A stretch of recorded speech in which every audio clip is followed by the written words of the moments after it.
the second preseason game out of the way for the Detroit Lions, let's take a look at some risers and fallers at each position.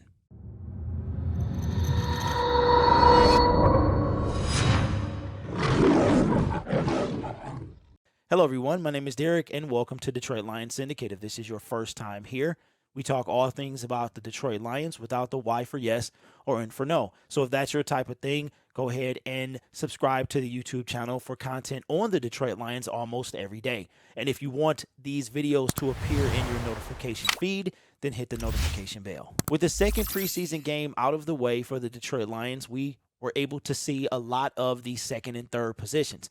Unlike previous years, the game before the last game of the preseason is usually the dress rehearsal. And I think most teams are going to change that because of the fact that there's only 3 games. When there was 4, you would have a dress rehearsal game where the starters would play a quarter to a half to really kind of get in their groove before the season. But it's not like that anymore. And I'm not sure we saw any starters yesterday for the Detroit Lions, but we did get a chance to see that second and third team. Now, I have my opinion on who's going to make the team and who's not. Yesterday, I said Maurice Alexander would not make the team, but I think he actually will make the team. Now, here's something that Dan Campbell said that was very intriguing to me yesterday. Kind of says a lot about the progress that we've made from last year to this year. When it came, he was asked about when it comes to cut people, when it comes down to cutting people, that it's going to be tough decisions. And that means that the team is getting better. If it wasn't going to be a tough decision, then that means that your team hasn't gotten any better. But the fact that these decisions, it will be some people that will be cut that will probably be on teams within 24 hours when the Detroit Lions have to make that huge roster cut between 80 and 53. That comes next Tuesday. So this Tuesday is the 85 to 80. And then next Tuesday after the preseason game, which will happen on Sunday, that's when the big cut happens. I did see an article from Eric Slitt where he talks about his risers and fallers after the second preseason game. I will link that article in the description so you can look at them in their entirety because he breaks down the entire roster. We're just going to pick out a few and talk about those, and I'll give you my opinion after we look at his. So without further ado, let's take a look at some risers and fallers for the Detroit Lions roster. Quarterback, stock up, Tim Boyle. Stock down, David Blau. Blau got the start and found early success with his legs, escaping pressure and gaining 18 yards on 3 carries. Unfortunately, he struggled more than he did in Game 1, relying on lots of short throws. He ended the day with 16 completions on 22 attempts for 76 yards, averaging just 3.5 yards per attempt and an interception. The 2-minute drill saved the day from being a complete disaster for Blau. With just 3 seconds left in the half, the Lions elected to skip the field goal and put the ball in Blau's hands, and he hit Tom Kennedy in the corner of the end zone for the score. Boyle got his playing time in the second half, and it was bookended by impressive touchdown drives. In the second half opener, showed off his arm talent by throwing a dime to Kennedy in the back of the end zone. During the next several drives, Boyle looked better than the previous week, but there are still some flaws in his game he needs to overcome, including dropping back in his set a bit too far and missing a wide-open Maurice Alexander in the end zone for what should have been an easy touchdown. But the drive he led to close the game was quite honestly his best drive as a Lion, leading an 18-play, 85-yard drive that took 9 minutes and 32 seconds off the clock and resulted in a touchdown. I have to disagree with Eric on this one. I'm still going to take Blau as my number 2 when it comes to the backup quarterback because yesterday Tim Boyle did play well. But one thing Tim Boyle does not bring, and I wanted to bring this out yesterday, Tim is a pocket passer.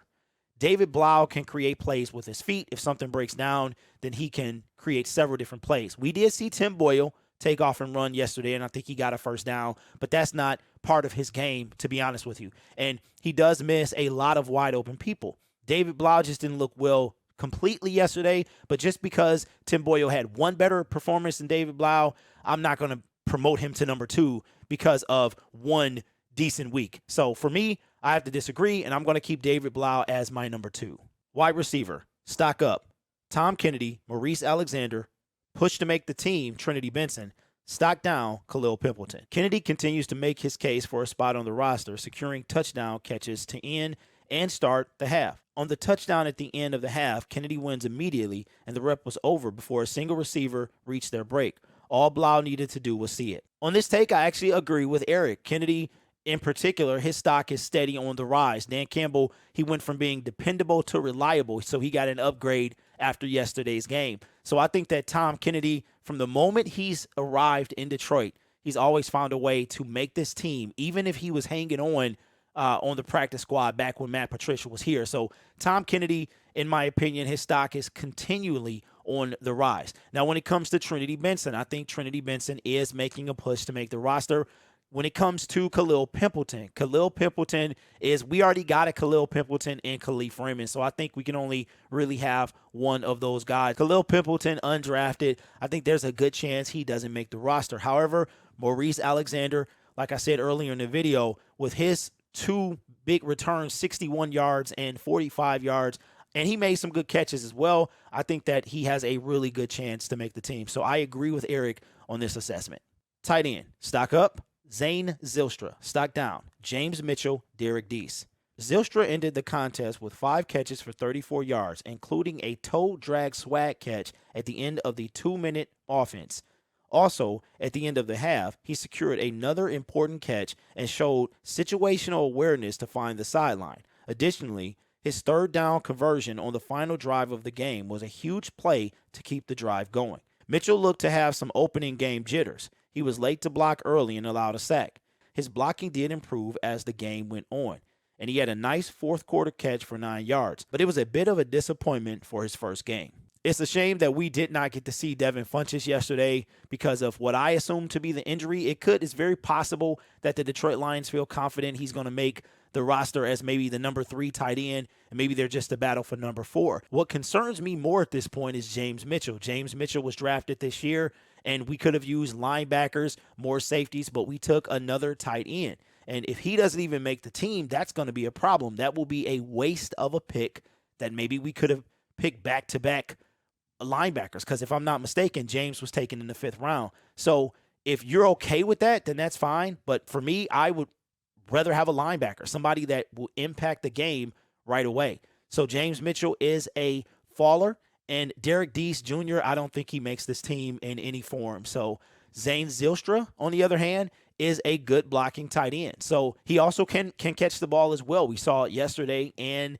we saw it last year with no TJ Hawkinson. So let me know in the comments below, how do you feel about Eric Slitt's risers and fallers? Be sure to take a look at the article. It will be linked in my description. He breaks down the entire team, and you can see where his stock, some stock is up and some stock is down for some players. See if your favorite player, a player you think is going to make the team, Eric might think could be on the way out. But we have one more preseason game, and a lot of these men, their name will be made after this game, because in 48 hours after that, then that cut has to happen. And it's going to be a big cut, and I think we're going to lose a lot of people that we think could have made this team. But that's a good thing, like Dan Campbell said. That means that the quality of our players is rising.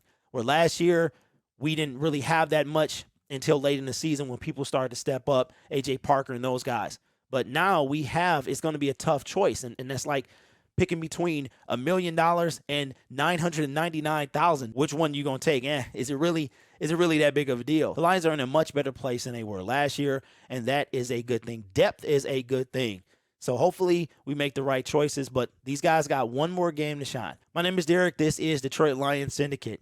I want to thank you guys because we hit 4,700, and over the last 7 days, we've grown 119 subscribers. So if we keep this pace up, we should hit the 5,000 mark in 3 weeks. And 3 weeks from today, exactly, is when the season starts. So if we average what we've been averaging for the last 7 days, then we will hit that no problem. So if this is not your first time here, consider subscribing to the YouTube channel. And if you want these videos to appear on that feed, hit that notification bell. That would really mean a lot to me, because I am trying to really make an impression when it comes to this Lions content. So I would appreciate that. You guys are awesome. Take care of yourself. The Lions are 1-1 heading into the final preseason game. And as always, go Lions.